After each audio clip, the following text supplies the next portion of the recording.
umuntu arakenera abandi, umuntu arakenera igihugu. Ivyo twokora vyose tumeze nk'ishami, iryo shami nta buzima rigira ritari ku giti. Igiti nicahenuka kikuma, n'iryo shami rizogera gute? Rizokuma. Igiti turiko ni igihugu. Nta bintu uzokora wewe vy'ibitangaza vyo gutera imbere igihugu cawe cononekaye.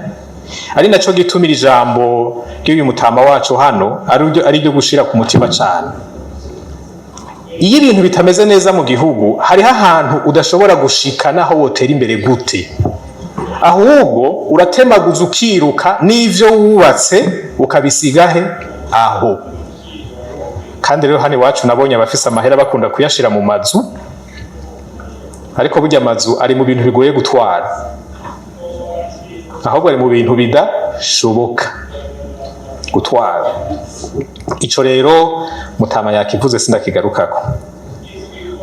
Munyemerere rero ntera intambwe, aho bizira hose turaza kubisama, hari naho bitoza nta gipfa. Uravye ibijanye n'abantu, la demographie hano iwacu no muri Afrika, hari ikintu bita age median. No kuvuga ni imyaka uharuye abayirenza n'abari munsi yayo usanga bangana. Hano iwacu turi ku myaka 16 n'amezi 5. Uharuye abarundi ugahera ku myaka 16 n'amezi 5 umanuka gushika ku warayavutse, ugaca uharura uruhereye aho nyene uduga ugashika ku mutama canke umutamakazi akuze kurusha abandi bose mu gihugu, usanga iyo migwi ibiri ingana. Ibi bikatwereka ko Uburundi bufise urwaruka rwinshi cane. Ico bita age median muri Afrika ni ibice 10, ni imyaka 19 n'ibice bitatu. Tugiye kuri diapo ikurikira, muri Afrika Uburundi bugira kabiri. Igihugu kiturusha ni République Centrafricaine, bari ku myaka 14. Bajya bari imbere yacu mubona handitse ga 16, dutandukanira mu biri nyuma y'akaburungu 16, quelque chose. Aha sindahateba, ibi ni ibintu mushobora kugenda mugasesangura mukabibona. Nuko bimeze. Igihugu cy'u Burundi kirimo urwaruka rwinshi ku buryo kiza ubwa kabiri muri Afrika. Ibi bintu rero birafise ico bisigura. N'ubundi dutera intambwe kuri diapositive ikurikira. Tutabaye umuti w'ibibazo igihugu gifise, tuzoba umuzigo igihugu cikorera. Ni kimwe muri ivyo bibiri. Ntidushobora kuja hagati na hagati. Muri mvira abo bantu nk'abo nibashika mu myaka 50, uburyo bwo kubavuza buzokenerwa ingene buzoba bungana. Muri mvira abantu nk'abo uburemerezi bafise ku miryango iyo ataco bariko barinjiza gishobora kubatunga. Burya kimwe mu bintu bitubuza gutera intambwe cane mu miryango, niho ndiko ndavuga, nuko usanga imiryango yikoreye abantu benshi. Uronse umushahara wiyumvira urugo rwawe, ugaca wiyumvira n'uwundi mugwi w'abandi bantu mu muryango wagutse barindiriye kurungika amahera. Ivyo bica bituma imigambi yo gutera imbere kw'imiryango ibanza kurindirizwa. Tudakoze ngo twitunge, tuzoba umuzigo ku miryango no ku gihugu.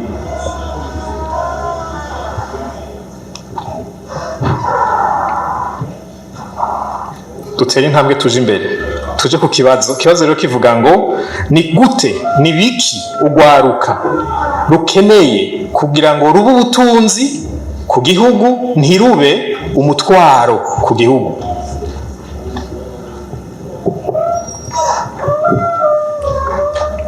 Hariho ibintu umugambi leta yakoze wo kuvuza abantu bamwe bamwe ku buntu, ariko nibaza ko mwese mutahura nta buvuzi bwo ku buntu bubaho. Utarishe haba harishe uwundi. ni ukuvuga wowe utarishe uba ufise uwundi muntu akwikoreye. None rero ni gute twogabanya kuba abikorewe tukagwiza kuba abikoreye igihugu? Ni gute twogabanya kuba abakonsomateur tukagira n'uruhara mu baproducteur? Murabona umuntu naho atokora arafungura, neza afunguye bivuye he? No kuvuga ko hariho uwundi. Ni gute rero twogwiza production natwe? Hari ibintu bishika bine ngiye kuvuga ko mu mwanya utari munini, ibindi biraza kuzira mu bibazo. Icambere ni ugufata ubuzima bwacu mu minwe. Hariho ikintu dufise ciza mu mico yacu, ni ugushigikirana. Mugabe iki kintu twita gushigikirana kirimo kurenza urugero, kirimo abus. Umuntu akagira urubanza akaruha budget y'imiliyoni 5 atane ibihumbi 500 afise. Mu vy'ukuri uko nukugorana.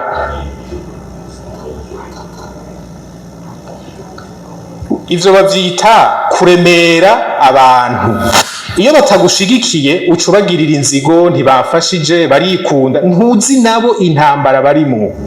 Bamwe muri bajya witeze ko ibihumbi 500 bafise amadeni mu mabanki, yafashije kugira ngo ashobore kurungika umwana ku ishuri, bigaca bituma mbere n'ikibano cononekara, tukagwiza amajambo mabi, kuko mu vy'ukuri ntiturondera abadufasha, turondera abaduheka. Hariho ubudasa hagati y'ukwikorera umuntu no kumufasha. Murabona ujya muntu ari ku ngazi akuyemwo inguvu zose, ujya ari hasi ntagire inguvu ashiramwo, ujya ariko aramukwega arashobora kunanirwa bagakoroka bose. Kugira ngo ujya wo hejuru yoroherwe gufasha, bisaba ko ujya wo hasi nawe ashiramwo inguvu zose. Iki nico cambere rero, ico tuzoba ntitucitege ku bandi, tugifate nk'igikorwa cacu, dukora uruhara rwacu rwose, maze turondera abadufasha bivanye naho bitunaniriye. Banyabazungu, President Sylvestre yariko aravuga, umwana ari ashikaye imyaka 18 ntasubira kuba mu nzu y'abavyeyi. Haba hageze kwaza kwiga kubaho wenyene yitunze. Mugabo hano iwacu uraheza kaminuza ugashikana imyaka 40 upfa kuba utarubaka urugo rwawe gusa. Amazi ya gusa, kwiyunguruza vya gusa, communication ya gusa, kugorora ipase ni kuri gusa. Nabo baragorora ntibaheza kuko ntibariha facture ya regidezo. Ibi bintu biratwica mu mutwe, bituma tutamenyera gufata ivyacu mu minwe. Bantu mwize kaminuza hari igihe musuzugura abantu babaruta, ugaca iruhande y'umugore ariko arotsa ibigori kwibarabara, ukamubona nk'umuntu w'umupeyizani ari sala adasa neza, atunze abana 3, abo bana bariga, arariha inzu, wowe n'amamega barayaguha, n'indaruta uwundi ngaha. Gufata ubuzima bwacu mu minwe bikenewe, tugahangana n'imico tubona igumi tugira abadependant, kandi hageze ko twifatira ivyacu mu minwe.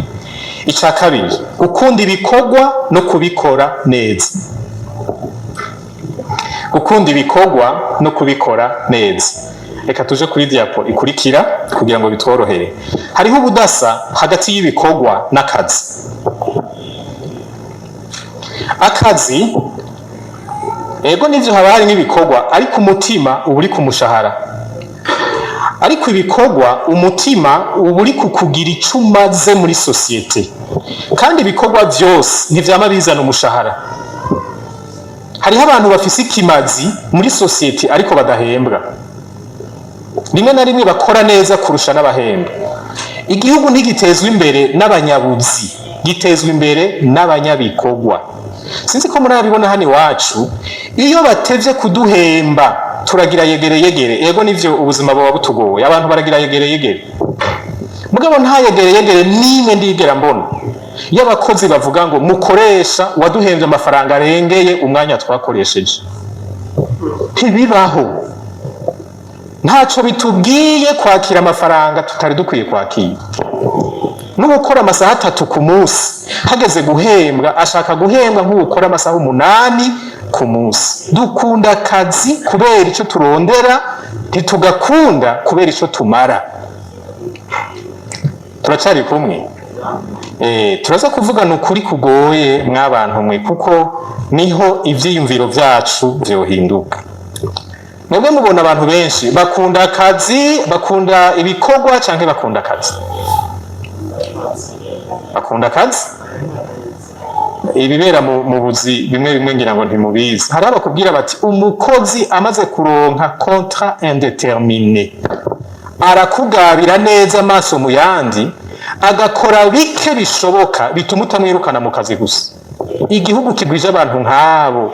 Ibi bintu twita entrepreneuria tubanze turindire. Aba entrepreneurs uko bakora, ntibakora amasaha, bakora akazi, bakora ibikorwa, ntibaharura amasaha.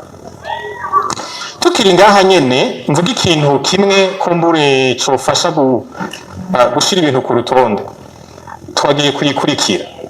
Naho tuvuga entrepreneuria, si abantu bose bazotanguza imigambi yabo. Mbere bashaka n'abazoyitanguza, hariho iyizopfa idashitse kure. Si bose bazobitangura ngo bashike kure. Burya twama twumva ibitigiri vy'amasosiyete yavutse, ariko turakeneye no kubwirwa ibitigiri vy'ayapfuye, ayo vyanse, kandi ivyo nibisanzwe. Ica gatatu, abazokora imigambi y'iterambere, abazokora ibikorwa ngwizatunga bagashika kure, bazokenera abakozi beza. Ari naco gituma gukora ibikorwa nk'umukozi biguma bikenewe.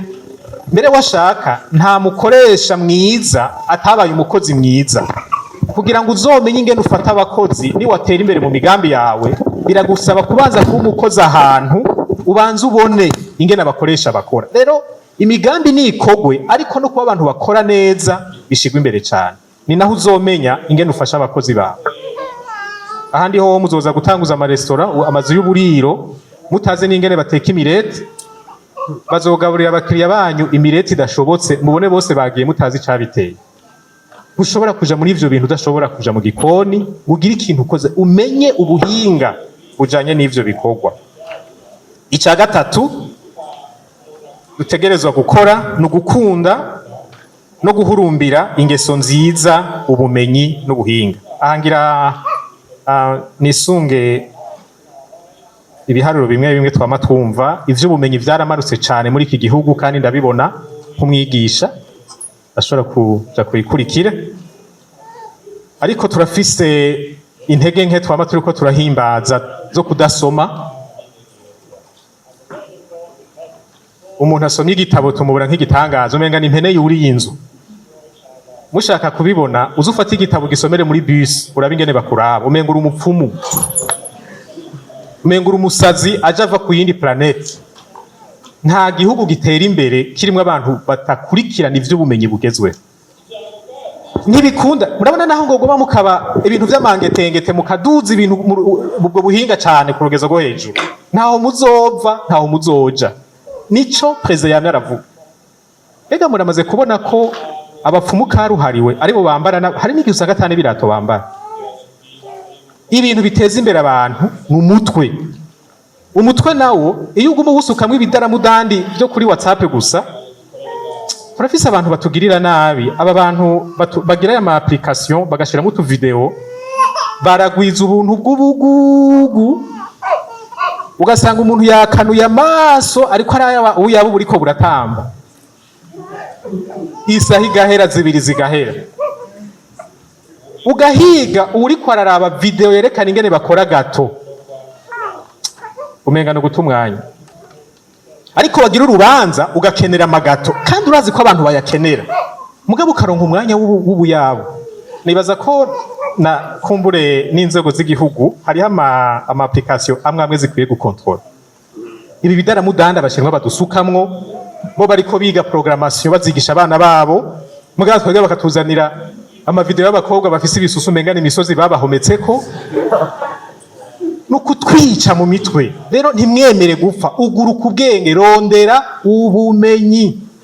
Murambabarire gukoresha uburorero nka bene ubwo, nibaza ko hariho abantu bagenda bakiteza inshinge kugira ngo nyene babe baradusamaza, hanyuma namwe gwaruka ukaryama saa 8 y'ijoro n'umutwe wamenetse uriko uraraba amavideo. Reka tuje ku ntuze yikurikira ndabereke uturorero. Irya saha yitwa Rolex, isaha ikorerwa mu Buswisi ariko wayitanguje irya societe yayitangurije mu Bwongereza. Iri mu saha zizimvye cane, imwe yigeze kugugwa imiliyoni 17.8 vy'amadolari isaha imwe. Iyo saha uyishize mu marundi kuri Toya Berbe ni miliyari 52 n'imiliyoni 421 isaha imwe. Isaha nk'izo ntizikorwa n'abantu bafise ubuhinga n'ubumenyi bunyoganyoga. Competence isabwa gukora isaha nk'iyo biratandukanye gose na vya bindi vy'iwacu mpava nza ko mu kanya mu bisata bimwe bimwe. Iyi ntebe ikorwa na societe yitwa IKEA yo muri Sweden, bakoresha ibiti nk'uko kw'iwacu. Narigeze gukoresha igitanda, murabona aha aba bantu bacu naha hepfo barahari. Haraho wibaza none aba bantu barakomeye canke n'abasazi? Ndatinda ndahindura nguri c'icuma, amashuka carayamaze. Ni gute mukora ibintu biri mediocre gushika kuri urwo rugero mugabo mukaja ngaho mukirata ngo muri abantu b'abahinga? Ubwo buhinga n'ubuhinga nyabaki, mediocrité bihera hehe? Kajya gatebe kagize gusa neza, kagize kuba confortable kandi karazimvye, ariko ibiti bakoresha sivyo vyiza kurusha ivyo dukoresha. Si kibazo c'ibikoresho, ingorane ya mbere iri hehe? Mu mutwe. Rero ndabasaba mukaba mushaka gushika kure mu bwiza tunga, mugwanye iki kintu bita mediocrity mu ngeso. Hano garuka no kuco gukoresha umwanya mugabo nta mwanya afite ndakireka. Mu bumenyi no mu buhinga. Nako ndumviriza ikiganiro uyu munsi umuganga asigura ingene ugwaruka rwinshi mu Burundi rusigaye rwaye diabete, kandi ko benshi batabizi. Niyo babonye ibimenyetso ntibemera ko bagwaye diabete, baca bikeka ko ari shano. Ariko avuga ngo ikibatera ama diabete ni inzoga. Nushobora kuba umu entrepreneur muzima udashobora kuganza amapeti yawe andi mu ngeso. Nimba utaganza amapeti, umunsi waronsa amahera uzotumara. Kuneza yacu wowe urakenye. Bamwe muzosara ubusambanyi bubice tubahambe, abandi inzoga zizobica dushire kwivu. Naba bazikora babandanya baduza doze, murabizi. Mupfe gusa kwimenyereza kutaganza amapeti yanyu, bararindiriye hariya barababona. Irya IKEA ifise chiffre d'affaires y'imiliyaridi 39 z'amayero, bakoresha ibiti. Kubera iki? Umutwe n'ubuhinga. Reka tutere intambwe, umwanya uri kuragenda. Icya kane arico ca nyuma nukugira ico nita imbona bintu, mindset.